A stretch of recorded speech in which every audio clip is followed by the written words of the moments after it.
Let me introduce you to the RealRobots.net Game Controller Construction Kits, a series of game controller designs that are, from the ground up, designed to be easy to build, modify, and personalize.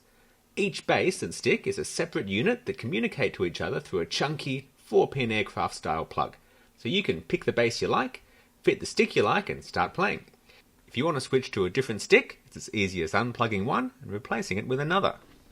Devices can be chained together, so after you've got the base and stick you like, you can add a second base, and it can hold another stick.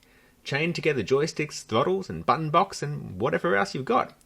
Each base can also be its own separate USB device, so it's up to you how you want to connect them. All the game controller construction kits are fully documented and come with detailed instructions and lessons on how to build, connect, and configure them.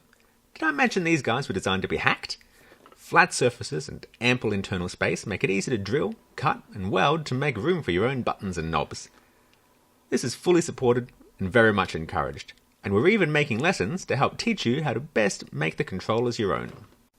We'll be including lessons on how to code the controllers yourself, but for those not interested in coding, we have the Configurator, an app that runs on your PC and lets you assign all the buttons and knobs to axes and inputs without ever typing a line of code.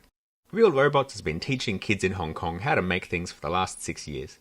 All our projects are designed in-house and are conceived from the ground up to make learning how to build things easy and fun. The knowledge and feeling of accomplishment of having built something yourself, in my opinion, cannot be overestimated. And we're only getting started. The plan is to introduce a whole ecosystem of game controllers, more options for sticks, throttles, and button boxes, as well as more exotic controllers. Everything's under development and we're hoping for plenty of input from the community, so please feel free to ask questions and make any suggestions.